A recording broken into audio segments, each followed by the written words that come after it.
자, 오늘은 마태복음 13장 말씀을 보도록 하겠습니다. 마태는 마태복음 4장 17절에서 예수님의 천국의 복음 선포를 처음 소개한 이후에 예수님께서 처음 오셔서 하신 설교 말씀이 회개하라 천국이 가까이 왔다라는 말씀이죠.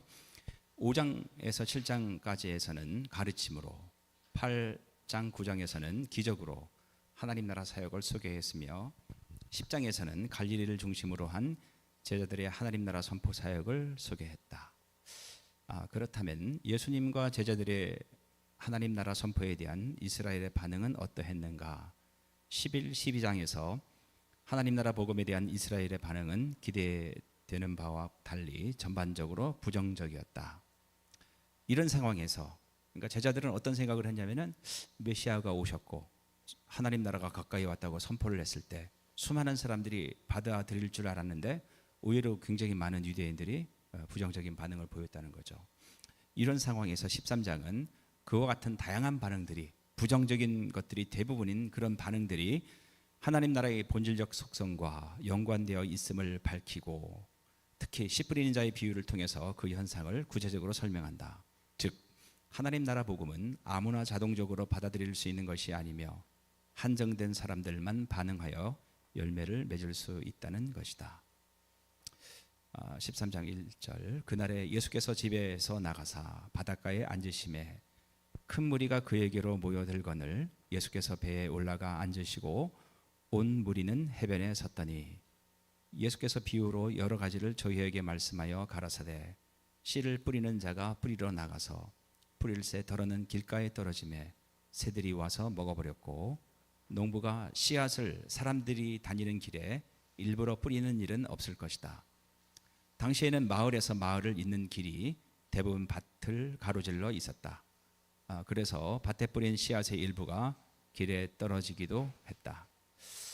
5절 더러는 흙이 얇은 돌밭에 떨어지매 흙이 깊지 아니하므로 곧 싹이 나오나 해가 돋은 후에 타져서 뿌리가 없으므로 말랐고 더러는 가시떨기 위에 떨어지매 가시가 자라서 기운을 막았고 가시떨기는 주로 울타리로 사용하는 식물이었다. 가시떨기는 매우 강인해서 가뭄이나 홍수에도 끄떡 없었다. 또한 흙에서 물기를 빨아들여 주변에 심은 좋은 식물들을 고사시켰다. 8절 더러는 좋은 땅에 떨어지매 혹 100배, 혹 60배, 혹 30배의 결실을 하였느니라. 귀 있는 자는 들으라 하시니라. 10절 제자들이 예수께 나와 가로되 어찌하여 저희에게 비유로 말씀하시나이까. 그러니까 제자들이 왜 우리에게 비유로 말씀하십니까? 이렇게 질문을 했죠. 11절 예수님이 대답하여 가라사대 천국의 비밀을 아는 것이 너희에게는 허락되었으나 저희에게는 아니 되었나니. 천국의 비밀은 인간의 지적 종교적 노력과 능력으로 깨달을 수 있는 진리가 아니라 오직 하나님의 계시와 은혜로 깨닫게 되는 하나님 나라의 진리를 가리킨다. 12절 무릇 있는 자는 받아 넉넉하게 되되 무릇 없는 자는 그 있는 것도 빼앗기리라. 제자들에게 하나님 나라의 비밀들이 주어지는 이유는 그들이 이미 천국 복음을 가졌기 때문이다. 그러니까 천국 복음을 받아들였기 때문이다. 그들은 예수님의 가르침과 기적들을 받아들였고 그래서 그분을 따르는 자들이 되었다. 그들에게는 비유들을 통해 하나님 나라의 비밀들이 더 풍성하게 주어져서 넘치게 될 것이다. 그에 비해서 무리들에게 하나님 나라의 비밀들이 주어지지 않는 이유는 그들이 천국 복음을 가지지 않았기 때문이다. 그러니까 천국 복음을 가지지 않았다는 얘기는 천국 복음을 받아들이지 않았기 때문이다. 그들은 예수님의 가르침과 기적들을 보고 들었지만 그것들을 받아들이지 않고 무시하거나 배척하였다. 13절 그러므로 내가 저희에게 비유로 말하기는 저희가 보아도 보지 못하며 들어도 듣지 못하며 깨닫지 못함이니라. 그러니까 비유를 하신 이유는 뭐냐면은 무리들이 예수님의 말씀과 기적을 보았어도 깨닫고 받아들이지 않았기 때문이라는 얘기죠. 14절 이사야의 예언이 저희에게 이루었으니 일렀으되 너희가 듣기는 들어도 깨닫지 못할 것이요 보기는 보아도 알지 못하리라. 15절 이 백성들의 마음이 완악하여져서 그 귀는 듣기에 둔하고 눈은 감았으니 이는 눈으로 보고 귀로 듣고 마음으로 깨달아 돌이켜 내게 고침을 받을까 두려워함이라 하였느니라. 우리는 회개는 언제든지 가능하다고 생각한다. 이론적으로는 맞는 말이다. 회개는 언제든지 가능하다. 아무리 흉악한 죄를 지었다 할지라도 진정한 회개의 기도를 드리면 용서받을 수 있다. 그러나 현실적으로 생각할 때 어느 선을 넘으면 회개는 불가능하다. 바로와 바리새인들과 서기관들의 경우처럼 때로는 하나님이 죄인을 심판하기 위해 회개하지 못하도록 막으신다.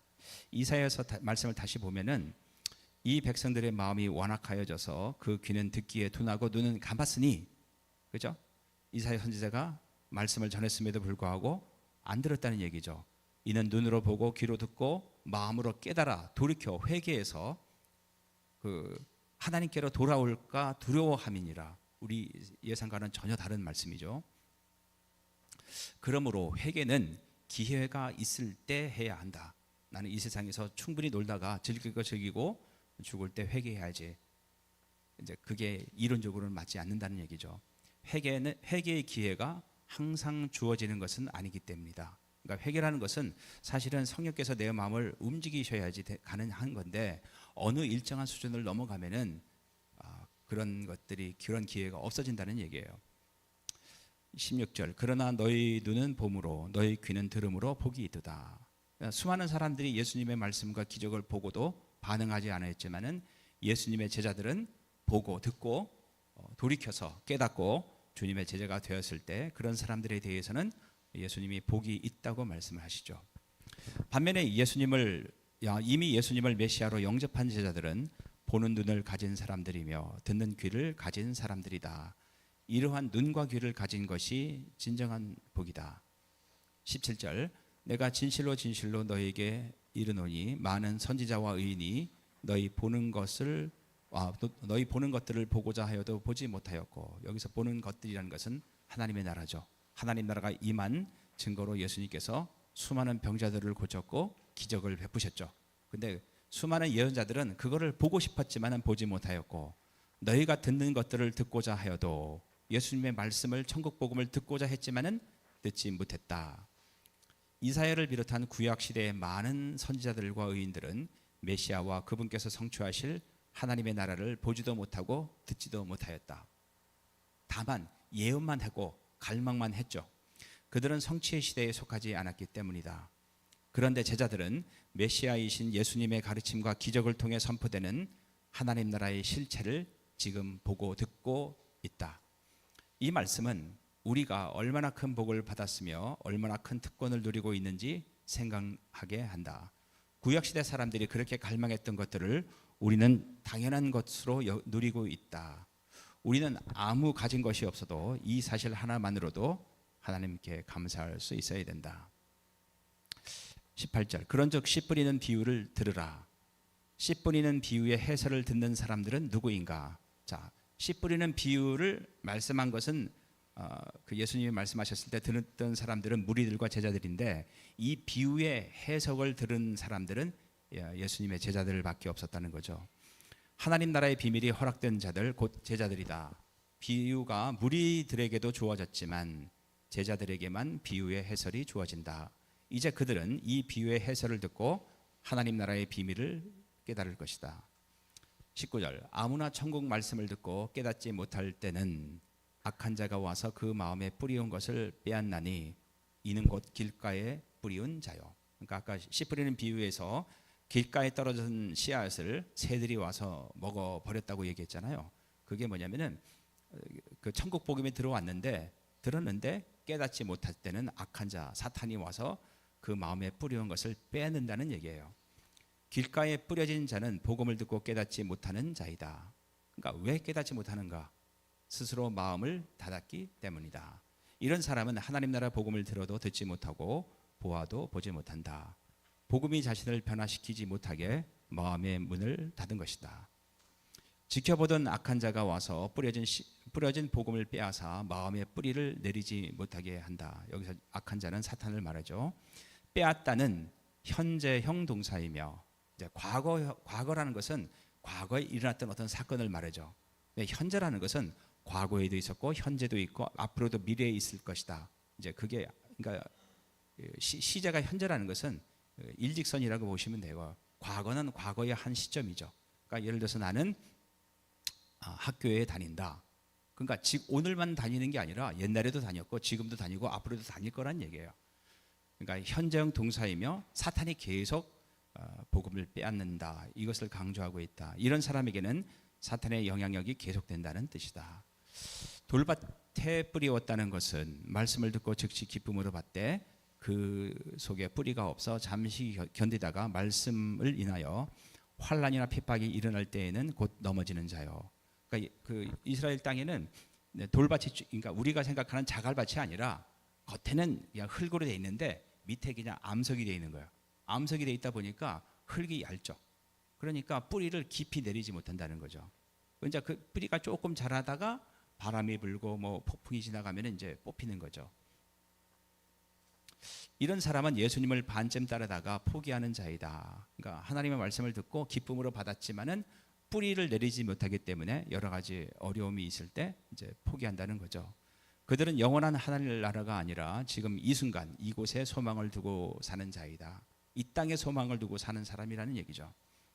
그러면 왜 이런 일이 일어나는가? 하나님 나라 메시지를 처음 들었을 때 감동하고 감탄은 하지만 헌신은 하지 않기 때문이다. 즉 제자가 되기를 주저하기 때문에 깊이 뿌리를 못 내린다는 얘기죠. 깊이 뿌리를 내린다는 얘기는 그러니까 주님께 헌신을 한다, 그런 뜻이에요. 말씀이 뿌리 내리는 것은 헌신을 의미하는데 이들은 뿌리를 내리기 전에 환난이나 박해가 일어나면 잠시 견디다가 바로 넘어진다. 예수님은 제자들의 삶에서 환난과 박해가 항상 있을 것이라고 하셨다. 결국 환난과 박해를 견뎌내는 사람만이 예수님의 제자가 될 수 있다. 그럼 어떻게 환난과 박해를 견뎌내는가? 뿌리가 깊어야 되겠죠. 그럼 어떻게 하면 뿌리가 깊다는 얘기는 뭔가? 주님께 헌신한다는 얘기예요. 22절, 가시떨기에 뿌리웠다는 것은, 이제 가시밭에 씨가 뿌려졌다는 것은 말씀을 들으나 세상 염려와 죄리의 유혹에 말씀이 막혀 결실치 못하는 자요. 돌밭은 외부적인 압박으로 인해 하나님에게서 멀어지지만 가시떨기에 뿌려진 자들은 내부적인 요인으로 인해서 스스로 하나님에게서 멀어진다. 이 내부적인 요인이라는 것은 자기의 가치관, 자기의 생각, 자기의 마음, 이런 것들 때문에 이제 하나님에게서 멀어진다는 얘기예요. 두 번째와 다른 점은 세상의 핍박이 아니라 세상의 염려와 재물에 대한 욕심이 그들의 신앙을 망친다는 것이다. 다시 한번 정리하면은 돌밭은 외부적인 핍박에 의해서 그 신앙을 잃어버리는 것이고, 두 번째는 가시떨기밭에 떨어진 씨앗이라는 것은 세상의 염려와 재물에 대한 욕심 때문에 믿음을 잃어버리게 된다는 것이죠. 왜 이런 일이 벌어지는가? 복음이 우선순위에서 첫 번째가 아니기 때문이다. 그러니까 복음이 우선순위에서 첫 번째가 아니니까 재물이나 세상에서 안락함이 첫 번째가 되다 보니까 이런 일이 생긴다는 거예요. 여러 가지 세상적인 것들이 높은 위치를 차지하고 그 다음 복음이 낮은 순서를 차지한다. 재물은 우리 마음에서 하나님과 경쟁자가 될 수 있다. 그래서 마태복음에서는 하나님과 재물을 겸하여 섬길 수 없다고 말씀하셨죠. 하지만 하나님과 재물을 겸하여 섬길 수는 없다. 진정한 제자는 말씀을 듣는데 그치는 것이 아니라 재물에 대한 충성심을 버리고 재물에 대한 의존성을 버리고 하나님께만 충성해야 한다. 그래서 예수님께서는 하나님을 왕으로 모시기 위한 조건으로 자신의 모든 소유를 팔아야 할 것, 즉 다시 말해서 나의 모든 재산을 하나님께 소유권 이전하는 것을 요구하신다. 실제로 제자들은 부자 청년과 달리 자신들의 모든 소유를 버리고 주님을 따른 자들이었다. 사실 그러지 않고는 누구도 주님의 진정한 제자가 될 수 없다. 자신의 모든 소유를 버리지 않고는 주님의 진정한 제자가 될 수 없고 하나님 나라 백성이 될 수 없고 영원한 구원이 약속될 수가 없다는 얘기예요. 재물은 어느새 제자의 마음에서 말씀을 질식시켜서 그것이 열매 맺지 못하게 하기 때문이다. 23절, 좋은 땅에 뿌리웠다는 것은 말씀을 듣고 깨닫는 자니 결실하여 혹 100배, 60배, 30배가 되느니라 하시더라. 그러니까 말씀을 듣고 깨닫는 것이 좋은 땅에 뿌리웠다는 거죠. 그리고 결실하여 열매를 맺는 거죠. 좋은 땅은 말씀을 듣고 깨닫는 사람이다. 이런 사람은 결실에서 수십 배의 열매를 맺는다. 열매는 마음에 뿌려진 천국 복음이 제시하는 하나님의 뜻을 행하는 삶을 말한다. 자, 말씀을 듣고 깨달아서 하나님의 뜻대로 삶을 사는 것이 바로 열매라는 거죠. 말씀을 들어도 마음으로 받지 않으면은 깨달을 수 없고, 깨달았다면은 말씀에 순종하는 삶으로 열매를 맺어야 한다. 좋은 땅에 떨어진 씨앗이라고 해서 모두 100배의 결실을 맺는 것은 아니다. 어떤 것은 60배, 어떤 것은 30배 맺는다. 그런데 결실의 양은 그다지 중요하지 않다. 중요한 것은 좋은 열매를 맺는 것이 중요하다. 이제 교훈.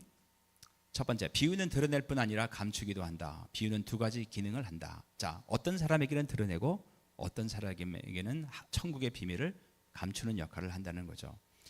한편으로는 예수님의 하나님 나라 선포에 호의적인 반응을 보이는 자들에게 하나님 나라의 비밀을 더욱 풍성하게 이해할 수 있는 통찰을 제공하고, 다른 한편으로는 예수님의 선포에 피상적인 관심을 보이거나 무관심하거나 적대적인 반응을 보이는 자들에게는 그 나라의 비밀을 철저히 감추는 기능을 한다. 즉 하나님 나라의 복음에 마음을 열고 깨닫는 자들에게는 더욱 풍성한 깨달음을 제공하지만, 그러니까 그 하나님의 나라가 어떤 나라고, 그죠? 이 하나님 나라가 우리의 삶에서 어떤 영향을 끼치고 이런 깨달음을 제공하지만은 그 나라의 복음에 마음을 닫고 깨닫지 않으려는 자들에게는, 그러니까 자기 중심적인 삶을 사는 사람들에게는 작은 깨달음의 가능성마저 빼앗아 버리는 상반된 기능을 하는 것이 바로 비유라는 거죠. 따라서 비유는 단순히 설교 요약들처럼 설명을 위한 보조수단이나 설득을 위한 도구가 아니다. 예수님이 하나님 말씀을 전했는데 사람들이 잘 이해를 못해서 이해를 돕기 위해서 한 것이 비유가 아니라는 거예요. 비유는 모든 사람을 진리로 이끄는 촉매제가 아니라 모든 사람을 두 부류로 분명하게 나누는 역할을 한다. 양과 염소로 나누는 역할을 한다는 거죠. 두 번째, 하나님 나라의 비밀을 아는 특권. 하나님 나라의 비밀은 누구에게나 주어지지 않는다. 그것은 예수님의 하나님 나라 선포에 호의적인 제자들에게만 주어질 뿐, 마음의 문을 열고 받아들이고 깨닫고 헌신하는 사람들에게는 주어지지만은 그렇지 않은 무리들에게는 주어지지 않는다. 이처럼 하나님 나라의 비밀을 깨닫는 것은 예수님과 그분의 선포에 어떤 마음의 태도를 갖는가에 달려있다. 이 깨달음은 단지 성경적 지식이나 이성적 논리 또는 삶의 경륜으로부터 얻을 수 있는 것이 아니다. 그것은 예수님 앞에 자신의 죄와 무능력과 무가치를 고백하고 어린아이처럼 겸손하고 의존적인 태도로 나아가는 자들에게 주어지는 하나님의 주권적 선물이다. 그래서 예수님의 제자들을 보면은 거기 뭐 똑똑한 사람이 많지 않죠. 그죠? 다 어부고 그런 사람들이었지만은 자신의 한계를 느끼고 주님 앞에 어린아이와 같이 겸손한 태도로 나왔을 때 이 천국 복음이 주어지고, 반면에 당대의 최고의 학자였던 서기관이나 바리새인들에게는 주어지지 않았다는 거죠. 따라서 성경 공부의 가장 중요한 목표, 설교를 듣는 가장 중요한 목표가 하나님의 진리를 깨닫는 것이라면 지적 탐구의 열정 이상으로 중요한 것은 우리가 성경 말씀을 잘 공부하기 위해서 열심히 공부해야죠. 사전도 찾고. 근데 그거보다 더 중요한 것은 하나님 앞에 의존적으로 나아가는 마음의 태도라는 거예요. 세 번째, 하나님 나라의 비밀. 하나님 나라의 비밀 중에 하나가 허비되는 씨앗이 예상보다 많다는 거죠.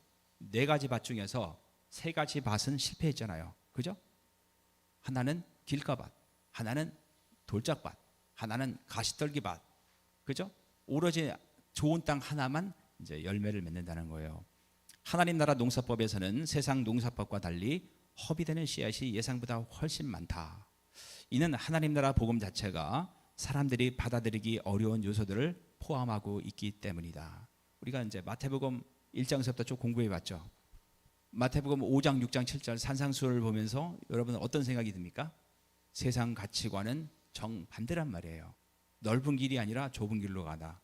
부자가 되는 것이 아니라 가난해져라. 그죠? 남들을 핍박하고 높은 위치에 올라가는 것이 아니라 낮은 위치에 가서 섬겨라. 이런 말씀들은 사실 받아들이기 어려운 거죠. 주님을 따르려면은 자기 십자가를 지고 주님을 따라라. 목숨을 걸고 자기 재산을 다 포기하고 주님을 따라야 된다. 이건 정말 받아들이기 어려운 요소들이란 얘기죠. 그럼에도 불구하고 어떤 씨앗은 결실을 맺는다. 그리고 그 결실은 일반 농사법의 예상을 훨씬 뛰어넘는다. 천국 복음은 일단 좋은 땅에 뿌려지면 놀라운 결실을 맺는 능력이 있기 때문이다. 대부분의 씨는 낭비되었지만은 그 중에서 일부가 좋은 땅에 떨어졌을 때 놀라운 열매를 맺는다는 거죠. 이러한 하나님 나라의 비밀을 깨달은 제자들은 복음 선포 과정에서 허비되는 씨앗들이 많더라도 실망하거나 낙심하지 말고, 우리가 복음을 전하고 전도를 했는데 아무리 열심히 해도 열매가 없다는 말이죠. 그럴 때 실망하거나 낙심하지 말고 꾸준히 복음을 선포해야 한다.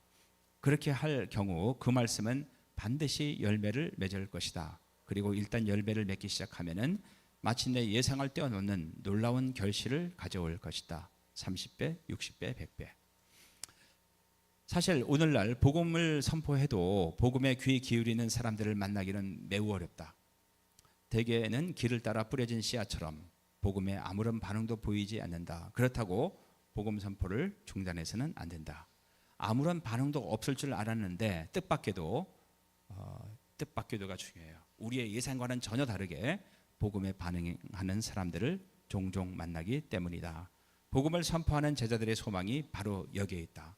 대부분은 반응이 없는데 어쩌다가 반응 있는 사람이 나오는데 그 사람을 통해서 하나님은 역사하고 일을 해서 하나님 나라 복음이 전파되게 하신다는 거죠.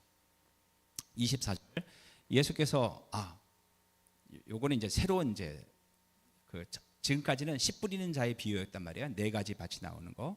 여기서는 이제 네 가지 밭이 비유가 아니라 가라지 비유예요. 가라지. 마태복음 13장에는 여러 비유가 나오는데 이게 두 번째 비유죠. 두 번째 비유는 한 5분 정도 쉬었다가 하겠습니다.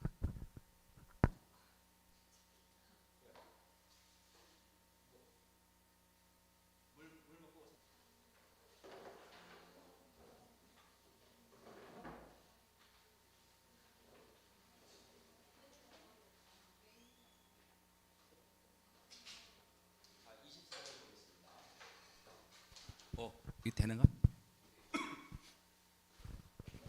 24절 예수께서 그들 앞에 또 비유를 베풀어 가라사대 천국은 좋은 씨를 제 밭에 뿌린 사람과 같으니, 이거는 이 말씀은 앞에 있는 씨 뿌리는 자의 비유와 좀 비슷하죠. 근데 이제 달라진 게 25절부터인데 사람들이 잘 때에 그 원수가 와서 곡식 가운데 가라지를 덧뿌리고 갔더니, 원수가 뿌린 가라지는 독보리라는 식물이다. 영어로 보면 다넬이라고 되어 있어요. 이 식물이 맺는 씨에는 독이 있으며 자랄 때 밀과 잘 구분되지 않는다. 그래서 추수했을 때 밀과 섞어서 갈아버리면은 이게 독성 밀가루가 되는 거예요. 당시에는 경쟁 관계에 있는 농장주가 밭에 위험한 가라지를 뿌리는 일이 흔했다. 그러니까 옆에 남들이 잘 되는 꼴을 못 보는 사람이 이런 독보리를 뿌렸다는 거죠. 로마는 이제 그것에 대한 법을 가지고 있었다. 26절 싹이 나고 결실할 때에 가라지도 보이거늘. 그러니까 자랄 때까지는 몰랐는데 결실을 할 때 딱 보니까 밀과 가라지가 이제 구분이 되는 거예요. 가라지는 싹이 나서 자라는 동안에는 밀과 비슷해서 열매를 맺기까지 구분하기가 어려웠다. 그러나 일단 열매가 맺히면 가라지와 밀은 구분되었다. 가라지 비유는 밭에 밀과 가라지가 공존하듯이 이 세상에서 하나님의 아들들과 사탄의 아들들이 공존하는 불편한 상황을 보여준다. 27절 집주인의 종들이 와서 말하되 주여 밭에 좋은 씨를 심지 아니하였나이까. 그러면 가라지가 어디서 생겼나이까. 우리가 분명히 좋은 씨를 심었는데 가라지가 왜 생겼습니까? 이거는 이제 제자들이 묻는 거죠. 제자들은 메시아가 와서 하나님 나라의 복음을 선포하면 하나님 나라 백성들로만 구성된 새로운 세상에 출현하리라 기대했었다. 하지만 천국 복음에 반응하지 않고 오히려 그 복음에 대적하는 자들이 그들 눈앞에 현존한다는 사실이 믿기 어려웠다. 심지어는 구약 성경의 전문가인 이 사람들, 메시아를 기다렸다는 이 사람들이 오히려 예수님의 반대자가 되는 것에 대해서 제자들은 이해할 수가 없었죠. 28절 주인이 가로되 원수가 이렇게 하였구나. 사탄이 이렇게 했다. 종들이 말하되 그러면 우리가 가서 이것을 뽑기를 원하시나이까. 밭에 가라지가 나타난 것은 원수의 적대적 활동의 결과다. 즉 마귀는 사람을 통해서 활동한다. 밀의 성장을 저해하는 가라지들은 당장 제거하는 것이 최종적인 밀 수확력에 도움이 된다. 따라서 종들은 가라지를 제거해야 할 것을 제안한다. 29절 주인이 가로되 가만두어라. 가라지를 뽑다가 곡식까지 뽑을까 염려하노라. 종들의 제안에 대해 주인의 답변은 부정적이다. 가라지를 뽑다 보면 밀도 같이 뽑히기 때문이다. 가라지의 뿌리는 밀의 뿌리와 얽혀 있었다. 이 얘네들이 이제 가라지가 아까 독뿌리라는 것들이 뿌리를 내려서 정상적인 밀의 뿌리와 이렇게 엉키게 돼 있다는 거죠. 그래서 이 가라지를 뽑다 보면 정상적인 밀까지 뽑히게 된다. 30절 둘 다 추수 때까지 함께 자라게 두어라. 여기서 말하는 추수는 최종 심판을 말하겠죠. 추수 때에 내가 추수꾼들에게 말하기를, 여기서 나는 예수님을 말하고 추수꾼들은 천사를 말하겠죠. 가라지는 먼저 거두어 불사르게 단으로 묶고 곡식은 모아 내 곡간 안에 넣으라. 곡간이라는 것은 이제 영원한 완성된 천국을 말하겠죠. 가라지를 인위적으로 제거하려 해서는 안 된다. 종들은 추수 때까지 밀과 가라지가 함께 자라도록 기다려야 한다. 제자들은 밀과 가라지가 함께 자라고 있는 세상에서 가라지 악한 자의 아들들을 섣불리 제거하려 해서는 안 된다. 제자들은 인자의 마지막 심판 때까지 인내하며 기다려야 한다. 우리가 생각하는 많은 사람들이 있죠. 이 사람들은 분명히 그러니까 이 사람들 뒤에는 사탄의 배후가 있어. 이 사람들을 제거해야 돼. 그러니까 이런 것들은 뭐 생각적으로는 맞을 줄 몰라도 굉장히 위험한 생각이라는 거죠. 씨 뿌리는 단계에서 나타났던 종들은 그 나라의 아들들, 곧 제자들인데 반하여 추수꾼들은 천사들이다. 제자들이 할 수 있는 것은 심판 때까지 기다리는 것이다. 심판은 우리들의 몫이 아니라 추수꾼들, 천사들의 몫이다. 31절 또 비유를 베풀어 가라사대. 자, 첫 번째는 씨 뿌리는 자의 비유, 두 번째는 밀과 가라지 비유, 그 다음에 천국은 마치 사람이 자기 밭에 갖다 심은 겨자씨 하나를 같으니, 이제 겨자씨 비유예요. 그러니까 천국은 겨자씨와 같다. 그러니까 겨자씨가 굉장히 작죠. 이는 모든 씨보다 작은 것이로되 자란 후에는 나물보다 커서 나무가 되매 공중의 새들이 와서 그 가지에 깃들이느니라.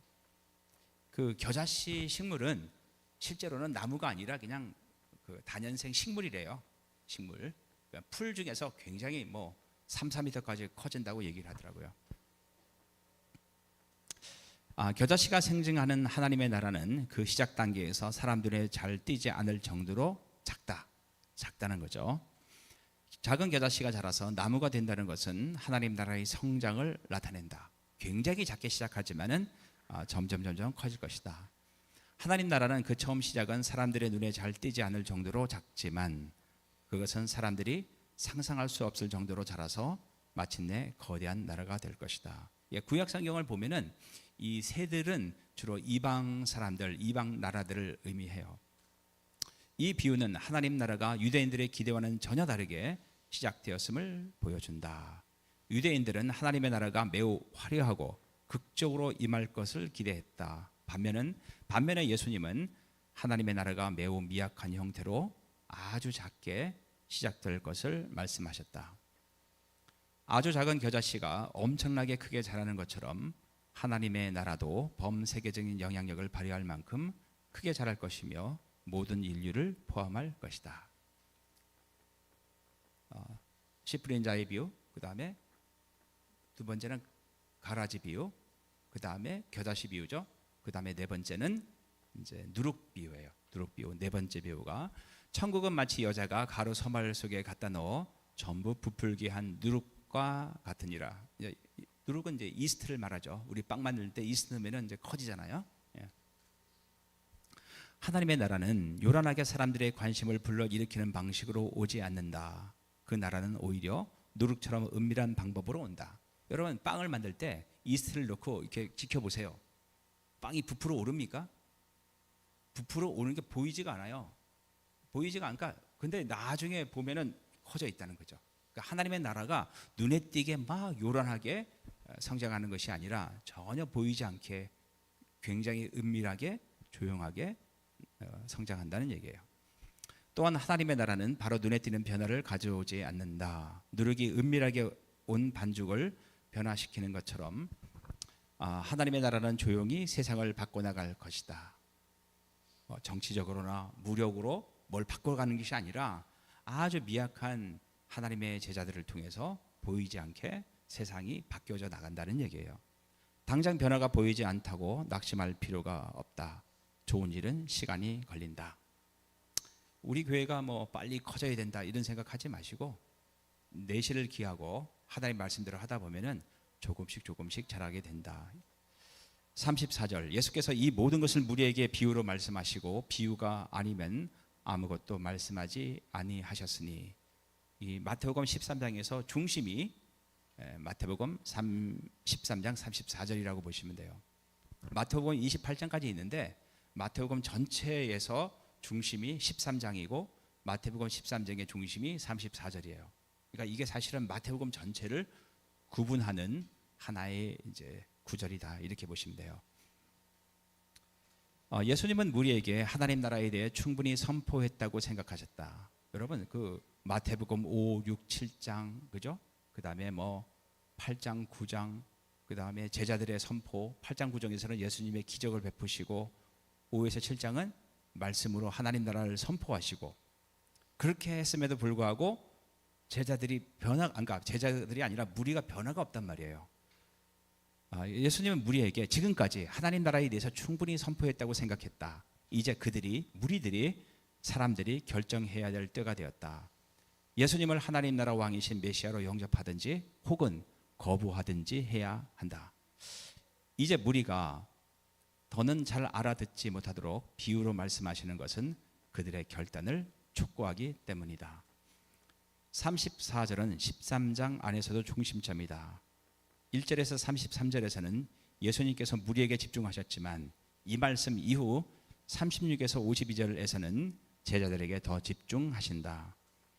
35절 이는 선지자로 말씀하신 바 내가 입을 열어 비유로 말하고 창세부터 감추인 것들을 드러내리라 함을 이루려 하심이라. 그러니까 창세로부터 감추인 것들 하나님 나라의 비밀 천국의 비밀을 말해요.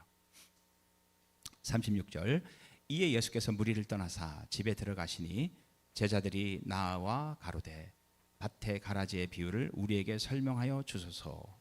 그러니까 제자들이 이제 설명해 달라고 예수님께 부탁을 하죠.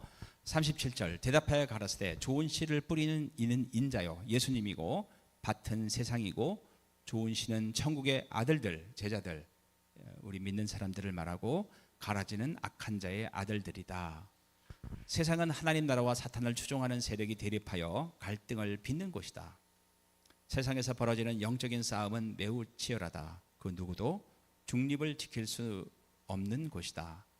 예수님을 따르든지 사탄을 따르든지 그냥 사람들은 나는 그 둘이 아니라 중간이라고 얘기하는데 그 중간은 예수님을 따르지 않는 자들은 모두 예수님을 반대하는 자들이라고 12장 30절에 말씀하고 있죠.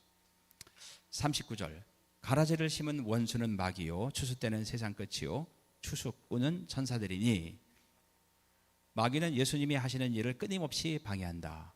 세상의 악한 사람들을 동원해서 주님의 제자들을 괴롭게 한다. 그래서 우리를 핍박하고 기독교를 핍박하고 복음을 전파하는 것을 막고 기독교에 반대되는 굉장히 다양한 사상들이나 문화를 전파하는 모든 것들의 배후에는 사탄이 있다. 이렇게 이해하시면 돼요. 그러므로 제자들은 사람들의 회방과 핍박 뒤에 사탄이 있다는 것을 알아야 한다. 우리는 죽는 날까지 사탄과 영적 전쟁을 해야 한다. 40절 그런즉 가라지를 거두어 불에 사르는 것 같이 세상 끝에도 그러하리라. 가라지를 다 모아다가 불에 사른다. 심판한다는 얘기죠. 41절 인자가 그 천사들을 보내리니 저희가 그 나라에서 모든 넘어지게 하는 것과 불법을 행하는 자들을 거두어내어. 넘어지게 하는 것은 두 가지라고 보시면 돼요. 하나님의 아들들이 하나님의 뜻을 순종하지 못하게 하는 것. 두 번째는 불신자들이 믿음을 갖지 못하도록 방해하는 것이 바로 넘어지게 하는 것이다. 그리고 또 하나 불법은 하나님의 뜻을 행하지 않는 것을 의미한다. 보니까 넘어지게 하는 것과 불법을 행하는 자들을 거두어서 이제 불사르는 심판을 내린다는 거죠. 42절 풀무불에 던져 넣으리니 거기서 울며 이를 갈미 있으리라. 영원한 형벌을 받게 된다는 거예요. 43절 그때의 의인들은, 그러니까 예수님을 믿는 사람들은, 제자들은 자기 아버지의 나라에서 해와 같이 빛나리라. 귀 있는 자는 들으라. 의인들은 하나님의 말씀과 뜻에 순종하며 사는 사람들이며, 의인들이 해와 같이 빛난다는 것은 그들이 예수님의 영광을 함께 나눌 것을 의미한다. 다니엘서 12장 3절은 지혜 있는 자는 궁창의 빛과 같이 빛날 것이요 많은 사람들을 옳은 대로 돌아오게 한 자는, 많은 사람들을 천국으로 인도한 사람은 하늘의 별과 같이 영원토록 비칠 것이다. 44절 우리가 이제 다시 한번 정리하면은 씨 뿌리는 자의 비유, 그 다음에 가라지 비유, 그 다음에 겨자씨 비유, 그 다음에 누룩 비유가 있었죠. 그죠? 여기서 보면은 이제 겨자씨 누룩에서 의미하는 것은 하나님의 나라는 아주 작게 시작했지만은 성장한다. 그 다음에 이제 다섯 번째 비유가 밭에 감추인 보화 비유예요. 천국은 마치 밭에 감추인 보화와 같으니 사람이 이를 발견한 후 숨겨두고 기뻐하며 돌아가서 자기의 소유를 다 팔아 그 밭을 사니라. 어떤 사람이 이제 밭을 갈다가 이제 자기 밭이 아니죠. 근데 굉장히 많은 보물이 있는 걸 발견하고 자기의 재산을 다 팔아서 그 밭을 샀다. 예수님이 제자들에게만 말씀하셨던 첫 번째 비유다. 그러니까 그 전까지는 사람들에게 다 했던 비유인데 여기서부터는 제자들에게만 했던 비유라는 거죠. 예수님은 그들에게 천국이 얼마나 소중한 것인지 가르치신다. 천국은 참으로 귀한 보화와 같지만 사람들의 눈에 잘 띄지 않는 감추어진 것이다. 그래서 우리 노래도 있잖아요. 천국은 마치 밭에 감추인 보화, 뭐 그런 노래 있잖아요. 그러니까 감추어 이제 있기 때문에 뭔가 노력하지 않으면 발견하기 쉽지 않다는 거죠. 세상 사람들의 눈에는 천국이 잘 보이지 않는다. 세상 사람들의 눈에는 보이지 않는, 그러니까 천국이 잘 보이지 않고 당장 눈앞에 있는 돈이나 뭐 권세나 이런 것들이 보이죠. 반면에 제자들처럼 영적인 눈이 뜨인 사람은 곧바로 알아본다. 곧바로 알아보고 자신의 재산을 다 정리해서 그 밭을 산다는 거죠. 제자가 되기 위해 무엇보다 선행되어야 하는 것은 자신이 보고 들은 하나님 나라의 복음을 통해서 하나님 나라의 절대적 가치를 깨닫는 것이다. 자, 제자가 되기 위해서는, 하나님 나라 천국 백성이 되기 위해서는 무엇이 중요합니까? 하나님 나라의 복음을 듣고 하나님 나라의 절대적 가치를 깨닫는 것이다. 이게 쉽지 않다는 거예요. 그리고 그 하나님 나라를 소유하기 위해 절대적 가치를 깨달았으니까 그것을 사야 될 거 아니에요. 자신의 모든 것을 팔아야 한다. 여기서 팔다라는 표현은 다른 연관 구절에서 버리다, 미워하다라는 표현으로 대체되기도 하는데, 이것은 하나님 나라의 가치에 배타적, 절대적 우선권을 뜻한다. 제자에게 있어서 하나님 나라는 최우선의 가치이고, 이 가치를 보완하거나 대체하거나 이 가치와 경쟁할 수 있는 그 어떤 가치도 없다. 예수님을 믿는다는 것은 뭐냐? 천국을 최우선의 가치로 생각하는 거예요. 그리고 그것이 내 삶의 기준이 돼서 살아가는 거죠. 제자는 하나님 나라를 사기 위해서, 얻기 위해서, 들어가기 위해서 자신의 모든 소유를 값으로 지불해야 한다. 그것은 제자의 모든 소유의 소유권이 더 이상 자신에게 있지 않고 하나님께 이전되었음을 의미한다. 이제 제자는 자신의 소유를 더 이상 자기 마음대로 사용해서는 안 된다. 그 소유권이 하나님께 이전되었기 때문에 모든 소유는 하나님의 뜻대로 사용되어야 한다. 이것이 제자의 삶이라는 거죠. 이것이 천국을 산다는 의미예요. 그래야지 영원한 천국에 들어갈 수 있고 영원한 구원을 얻을 수 있다는 거죠. 우리는 예수님을 믿으면 구원받는데 여기서는 자기의 재산을 다 팔아서 천국을 사야지 구원받는다고 얘기하잖아요. 그럼 우리는 이제 생각해 볼 수가 있죠. 과연 예수님을 믿는다는 게 뭔가? 그냥 머릿속으로만 이해하는 것이 아니라 주님의 제자가 되기 위해서 자신의 모든 소유를 하나님께 이전하는 것이 바로 예수님을 믿는 것이다라고 우리가 이해할 수 있겠죠. 이처럼 하나님 나라는 제자의 모든 소유를 사용하는 용도와 방법과 목적을 철저히 바꾸어 놓는다. 그래서 우리가 이사 가는 이유도, 우리가 직업을 얻는 이유도, 우리가 돈을 버는 이유도, 이 모든 것들이 하나님 나라와 연관이 있어야 된다는 거예요. 하나님 나라의 영광을 위해서 쓰여져야 된다는 거죠. 하나님의 나라는 제자의 삶의 모든 영역에 있어서 전면적이고 근원적인 영향을 미치게 된다. 하나님의 나라는 그 발견한 자에게 가치 판단과 결단을 촉구한다. 하나님의 나라는 나라를 발견한 자는 그 어떤 값을 치르더라도 그것을 곧바로 구입해야 한다. 하나님의 나라 이외에 다른 것에 가치를 부여하고서는 그 나라를 확보할 수 없다. 따라서 하나님의 나라를 소유하는 자는 소수에 불과하다. 그래서 마태복음 7장에 보니까 좁은 길로 가라. 왜? 많은 사람이 찾지 않는단 말이에요. 이 비유에서는 기쁨이 강조된다. 자신의 재산을 팔아서 천국을 보화를 살 때 기뻐하며 집에 돌아갔다고 얘기되거든요. 하나님 나라가 어떤 곳인지 깨달으면 자기가 가진 모든 것을 즐겁게 버리고 소유하려고 한다. 그가 버린 것보다 비교할 수 없을 정도의 가치가 있는 곳이 바로 천국이기 때문이다. 그러니까 여러분은 천국을 그렇게 생각을 합니까? 우리 주변에는 주님을 따르기 위해서 많은 경제적 손실을 감수하는 사람들이 있다. 신앙 때문에 직장을 바꾸고 업종을 바꾸는 사람들도 있다. 사업을 하면서도 하나님 나라 원칙대로 사느라 큰 계약을 포기하는 사람들도 있다. 그들이 이처럼 기꺼이 포기하는 것은 더 좋은 천국을 보았기 때문이다. 그래서 따라서 제자가 돼서 하나님의 뜻대로 사는 사람들은 이 세상에서 더 많은 이익을 받기가 쉽지가 않겠죠. 세상이 끝나는 날 예수님은 이런 것들을 기꺼이 버리고 주님을 따라 나선 사람들이 올바른 선택을 했다는 것을 온 세상에 나타내실 것이다.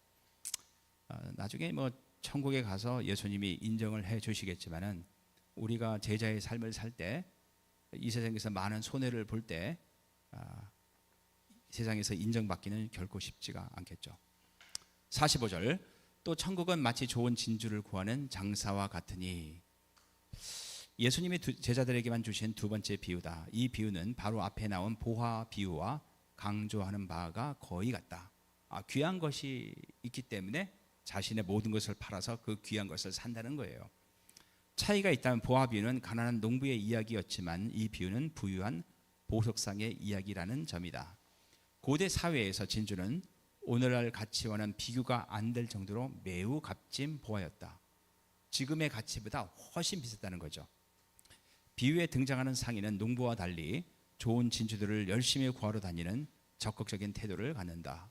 우연히 발견하든 구하다가 찾든 그것은 별로 중요하지 않다. 중요한 것은 그 다음에 나타나는 반응. 보화를 발견하고 진주를 발견하고 그 다음에 어떤 반응을 했느냐. 즉 모든 것을 포기하고 그것을 산다는 거죠. 46절 극히 값진 진주 하나를 만나매 가서 자기의 소유를 다 팔아 그 진주를 샀느니라. 천국은 이런 것이다. 가치를 알아보는 사람은 어떠한 대가를 치르더라도 그것을 가지려고 한다. 사람이 생각할 수 있는 가장 귀하고 가치 있는 것이기 때문이다. 여러분 지금까지 얘기한 것에 가장 중요한 건 뭡니까? 우리가 생각하는 것 중에서 천국보다 더 소중하고 가치 있는 것은 없다. 어떻게 해야 영생을 얻을 수 있는지 질문하며 예수님을 찾아온 젊은 부자는 부를 포기할 수 없어서 천국을 포기했다. 사실은 부를 포기하고 천국을 선택했어야 되는데 이 사람은 젊은 부자는 천국의 가치를 몰랐다는 거예요. 그러니까 자기의 부를 절대로 포기할 수가 없었죠. 반면에 주님을 위해 모든 것을 포기한 바울은 이렇게 증언했다. 빌립보서 3장 또한 모든 것을 해로 여김은 내 주 그리스도 예수를 아는 지식이 가장 고상함을 인함이라. 내가 그를 위하여 모든 것을 잃어버리고 배설물로 여김은 모든 것을 잃어버렸어요. 모든 것을 명예와 지식과 그죠? 지위와 그 다음에 재물과 이 모든 것을 배설물로 여겼다는 거죠. 왜? 하나님 나라의 천국 보물을 발견했기 때문에. 하나님의 나라는 우리가 가진 모든 것을 투자할 만큼 가치가 있다. 사실 우리가 투자하는 것보다 훨씬 더 많은 것을 이 땅과 하늘나라에서 누리게 된다. 따라서 하나님 나라에 우리의 인생을 올인하는 것이 가장 현명한 투자다. 이거는 어떤 목사님이나 선교사나 이런 사람들에게 해당하는 말씀이 아니라 예수님을 믿는 우리 모두에게 해당이 되는 거예요. 우리 하나님 나라에 우리의 인생을 올인하는 것이 가장 현명한 투자다. 그래서 천국은 그런 사람들에게 주어지는 결과라는 거죠. 47절, 또 천국은 마치 바다에 치고 각종 물고기를 모으는 그물과 같다. 다시 한번 복습을 좀 해볼까요? 씨 뿌리는 자의 비유, 그 다음에 가라지 비유, 그 다음에 겨자씨 비유, 그 다음에 누룩 비유, 그 다음에 밭에 감추인 보화 비유, 보화, 그 다음에 진주 비유, 그 다음에 그물 비유. 이게 7번째쯤 되네요. 그물에 가득함에 물가로 끌어내서 앉아서 좋은 것은 그릇에 담고 못된 것은 내어버리니라. 그물로 잡은 다음에 좋은 물고기는 이쪽으로, 나쁜 물고기는 이쪽으로. 세상 끝에도 이러하리라. 천사들이 와서 의인 중에서 악인을 갈라내어 풀무불에 던져 넣으리니 거기서 울며 이를 갈미 있으리라. 그러니까 이제 그물 비유는 뭡니까? 둘로 나눈다는 거예요. 그죠? 아까 가라지 비유랑 좀 비슷하죠. 그죠? 의인과 악인을 구분한다. 이 모든 것을 깨달았느냐 하시니 대답하되 그러하오이다. 52절, 예수께서 가라사대 그러므로 천국의 제자된 서기관마다 마치 새 것과 옛 것을 그 곳간에서 내어오는 집주인과 같으니라. 자, 지금까지 서기관은 굉장히 부정적이었죠. 예수님을 메시아로 인정하지 못하고 자기의 기득권을 침해하는 것으로 이제 오해했죠. 근데 여기서 제자들에게 뭐라고 말씀하시냐면은 너희는 천국의 제자된 서기관이다. 그래서 이 서기관들은 마치 새 것과 옛 것을 그 곳간 창고에서 내어오는 집주인과 같다. 여기서 새 것이 뭘까요?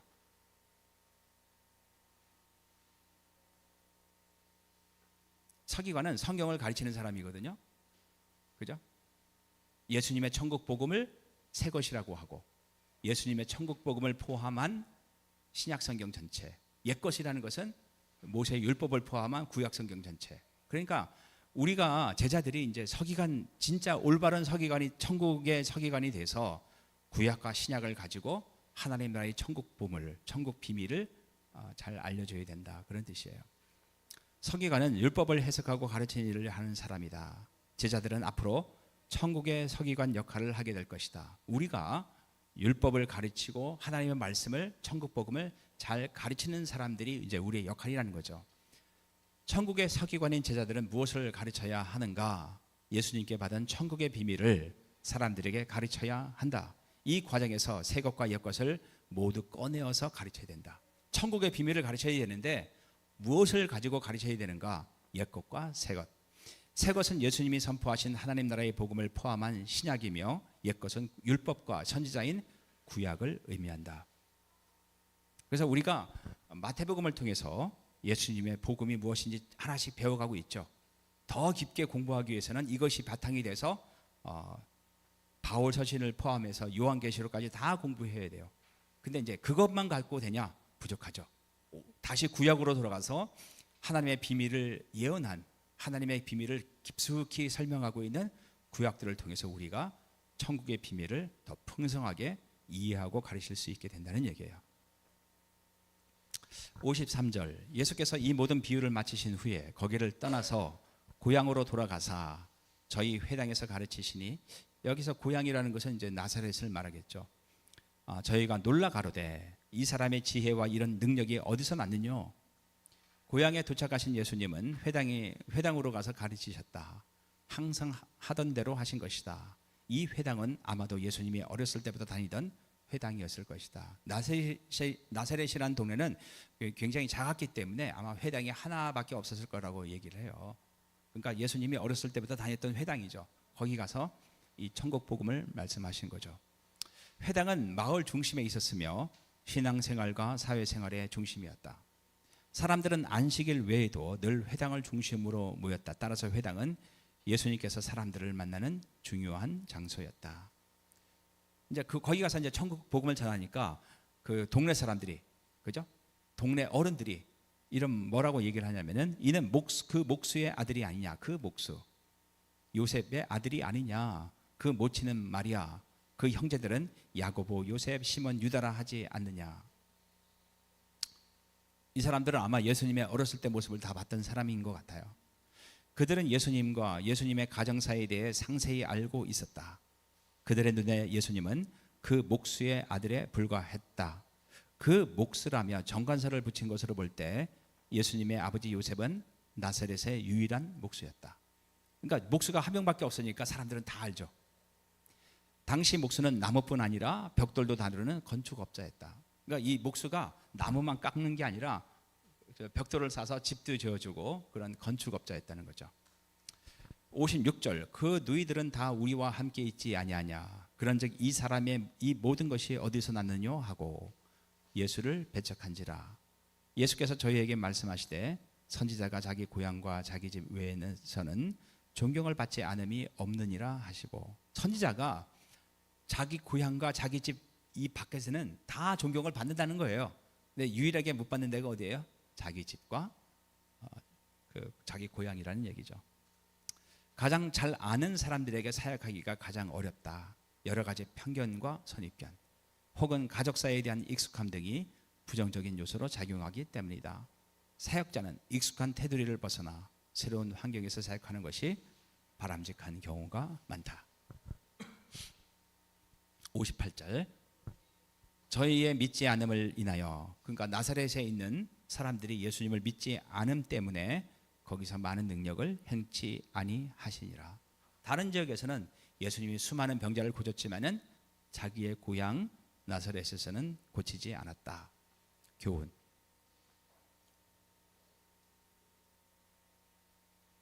제가 이제 연휴가 있어서 미리 조금씩 설교를 준비하고 있거든요. 그러니까 그 다음에 할 게 이제 14장이잖아요. 14장을 준비하다 보니까 지금 여기는 58장이잖아. 근데 14장은 30 몇 절밖에 안 돼요. 첫 번째, 악인의 심판은 제자들의 몫이 아니다. 그러니까 우리가 할 일이 아니라는 거죠. 가라지 비유는 인위적인 열정과 방법으로 악인들을 구분하여 제거하려는 시도를 경고한다. 그리스도인은 현 세상에서 악한 자들을 제거하는 것이 자신들의 임무가 아니라는 점을 인식하고 하나님의 심판 때까지 인내해야 한다. 이것은 인자이신 예수님의 절대적 명령이다. 오늘날 그리스도인들 중에는 세상에서 악한 자들을 제거하여 당장 완전한 하나님의 나라를 세워보려는 사람들이 있다. 하지만 섣부른 악인 제거 시도는 자칫 의인마저 제거하는 실책을 범할 수도 있다.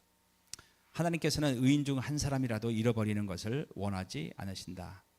하나님의 관심은 지금 당장 완전하게 의로운 세상을 구현하는 것이 아니라 의인들을 끝까지 안전하게 보존하는 데 있다. 또 하나 문제는 뭐냐면은 만일에 심판을 한다고 우리가 했을 때 뭐 예수님 안 믿는 사람들 다 죽여요. 예를 들어서 실제로 종교개혁 이후에 그런 사건들이 일어나요. 그러니까 거기가 어디지? 스위스의 어떤 도시를 성시화 운동을 했다고. 성시화 운동. 그러니까 그 존 켈빈이 그러니까 시장과 시의회와 그러니까 그거를 이제 그 목사님들이나 종교 지도자들이 시의회를 이끄는 거죠. 그래서 세례 안 받거나 교회 안 나오거나 뭐 이러면은 이제 처벌을 가해서 제네바구나. 제네바에 우리는 좋은 점만 알지만은 실제로 제네바에서 신앙을 그러니까 복음을 그러니까 받아들이지 않았다고 해서 교회에 참석하지 않았고 세례를 안 받는다고 해서 실제로 죽임을 당한 사람들이 굉장히 많았다고. 지금은 이제 그게 종교 개혁의 가장 어두운 역사죠. 우리는 이제 좋은 것만 알지만은 그러니까 그런 것들을 우리가 조심해야 된다고. 만일에 그렇게 했을 때 어떤 문제가 생기냐면은 어떤 한 사람이 있어요. 사람마다 변화되는 시점이 다르잖아. 그죠? 근데 이 사람이 그 당시에는 변화되지 않았지만은 나중에 변화된다고 가정했을 때 지금 당장 믿지 않는다고 심판을 가해서 죽여버리면은 그 사람은 회복할 수 있는 시간이 없다는 거죠. 하나님 나라가 도래했음에도 불구하고 악한 자들이 세상 가운데서 힘을 발휘하고 의인들보다 더 번성하고 의인들을 박해하기까지 하는 상황을 이해하기란 쉽지 않다. 이게 사실이에요. 여러분 현실을 인식해야 돼. 예수님을 믿으면 더 잘 살고 더 능력을 가지고 더 높은 곳에 올라간다. 이거는 잘못된 복음이에요. 예수님이 가르치신 복음을 잘 보면은 오히려 이 세상에서 악한 사람들이 더 득세하고 더 힘을 갖고 믿는 사람들이 더 핍박 가운데 있다는 것이 사실이죠. 하지만 심판과 판단의 고난은 그리스도인에게 주어진 것이 아니라 인자의 하나님, 그러니까 예수님의 고유한 고난이라는 점을 인식하고 비록 안타깝고 답답하고 힘들지라도 악인들이 득세하는 것을 참아내야 된다. 참된 그리스도인은 의로운 세상을 위해 기도하며 그것을 추구해 나가되 그 결과에 대해서는 조급해하지 말고 하나님의 때를 기다리며 인내하는 태도를 가져야 한다. 우리가 심판하려는 자세를 버려야 된다는 얘기예요. 두 번째, 작은 시작과 큰 결과. 겨자씨 비유와 누룩 비유는 하나님 나라의 작은 시작과 그 엄청난 결과를 대조한다. 예수님께서 선포하시는 하나님의 나라는 눈에 띄지 않을 정도로 보잘것 없이 없어 보인다. 그 결과 많은 이스라엘 사람들은 그 나라에 관심을 보이지 않거나 심지어 배척까지 한다. 하지만 하나님의 나라는 겉으로 드러난 모습으로만 판단하고 평가해서는 안 된다. 그 내재된 능력은 마침내 온 세상에 영향을 미칠 것이기 때문이다. 세 번째, 모든 소유를 파는 것과 하나님의 나라. 제자가 모든 소유를 판다는 것이 실제 삶에서 어떤 의미를 갖는 것일까? 제자가 팔아야 할 대상들에는 재물뿐 아니라 가족과 자신의 생명까지도 포함된다. 그런데 이것들은 시장에 내다 팔 수 있는 것들이 아니다. 그렇다면 여기서 팔다라는 말은 제자의 모든 소유권을 하나님께 이전하는 것을 말한다. 그런데 하나님 나라를 얻기 위해 왜 모든 소유의 소유권을 이전하는 것이 필요한가? 그 이유는 하나님 나라의 속성 때문이다. 하나님의 나라란 하나님께서 왕이 되셔서 당신의 백성에게 통치권을 행사하심을 뜻한다. 그래서 신앙이라는 것은 이 하나님 나라의 백성으로 사는 것이지 예배당이라는 건물에 정기적으로 와서 예배 의식에 참여하는 것으로 끝나는 것은 아니라는 거죠. 그러니까 여러분의 삶과 여러분의 인생 전체가 각자가 하나님이 우리를 다스리는 통치권을 행사하고 있는가가 더 중요한 의미라는 거죠. 제자가 하나님 나라를 소유한다는 것은 하나님을 자신의 왕으로 모시고 삶의 모든 영역에서 그분의 통치를 받는 것을 뜻한다. 그런데 하나님께서 당신의 통치권을 행사하기 위해서는 제자의 모든 소유권을 이전받는 것이 필요하다. 하나님께서 제자의 모든 소유에 대한 소유권을 가지셔야 그것을 당신의 뜻대로 사용하실 수 있기 때문이다. 제자가 자신의 소유에 대한 전적인 혹은 부분적인 소유권을 유지한다면 하나님께서 제자의 삶 전체에 대한 통치권을 시행하는 것은 불가능하다. 그래서 우리가 쉽게 말해서 이제 돈 문제인데 이 돈을 어떻게 사용할 것인가, 그죠? 뭐 매일 밥을 먹고 이거는 뭐 생각 없이 쓰는 거죠. 근데 뭔가 중요한 결정을 할 때 뭐 땅을 사거나 아파트를 사거나 팔거나 이사를 가거나 이 모든 것을 결정할 때 하나님의 통치 가운데 있는가, 정말 하나님의 뜻이 이쪽인가를 진지하게 우리가 고민을 해봐야 된다는 얘기예요. 네 번째, 제자들의 임무는 하나님의 나라의 진리를 선포하는 것이다. 하나님께서 이스라엘을 당신의 소유로 부르신 목적은 그들이 온 세상에 하나님을 알리고 온 세상을 하나님께로 이끄는 제사장 역할을 하게 하는 것이었다. 예수님께서 제자들을 부르신 목적도 그들이 온 세상에 하나님 나라의 복음을 선포하고 온 세상을 하나님 나라로 초청하는 제사장 역할을 하게 하는 것이다. 우리 한 사람 한 사람이 하나님으로부터 제사장 역할을 하기 위해서 부름을 받았다는 거예요. 그러기 위해 제자들은 하나님 나라의 비밀을 기록한 신약 성경뿐 아니라 그 비밀을 내다보며 예언하였던 구약 성경도 잘 탐구해야 한다. 그 하나님 나라의 비밀들을 깨닫게 되었을 때 제자들은 그것들을 깨달은 기쁨에 만족해서는 안 된다. 제자들은 반드시 그 풍성한 복음을 꺼내어 세상 사람들에게 소개하고 그래서 그들이 그 나라의 복음에 반응할 수 있도록 해야 한다. 뭐 우리가 지금 마태복음 13장을 하고 있지만은 1장에서부터 12장까지 복습을 하고 계십니까? 손지영? 제가 60 넘어서부터는 밤에 잠이 안 올 때가 많아요. 박용승 집사님도 그렇습니까? 뭐 새벽에 막 2시, 3시 아무 때나 맞게 그러면 뭐 유튜브라도 이렇게 그냥 대충 틀어놓고 자거든. 근데 이제 요즘에는 자꾸 정치 얘기가 너무 나와서 그 신경 쓰여서 잠이 더 안 와. 그래서 그거 사실은 내가 설교한 거를 내가 듣는다는 게 되게 이상해요. 근데 아름다운 호흡교회에 들어가고 내가 이제까지 설교했던 걸 하나씩 들어봤어요. 내가 이 말을 왜 했지? 이 예화를 막 후회가 너무 많아. 근데 내가 쭉 들어보니까 굉장히 저한테는 도움이 됐어요. 하나님 나라의 복음을 정리하는데. 그래서 새벽에 잠깐 뭐 한두 시간 깨는 거 아깝지가 않더라고. 한번 그거보다 더 좋은 거는 여러분들이 설교를 듣지 말고 요 PDF 파일을 가지고 한번 정리를 해보는 거예요. 이게 너무 중요한 것 같아요. 그래야지 여러분들이 다른 사람들에게 복음을 전할 수 있지 않겠는가. 정리. 이거 뭐 어디서 많이 본 것 같지 않아요? 예? 어제 찍은 사진이야. 차상민 선교사가 올린 걸 이제 수채화로 바꿨더니 되게 멋있더라고. 하나님의 나라는 은밀하게 조용히 성장한다.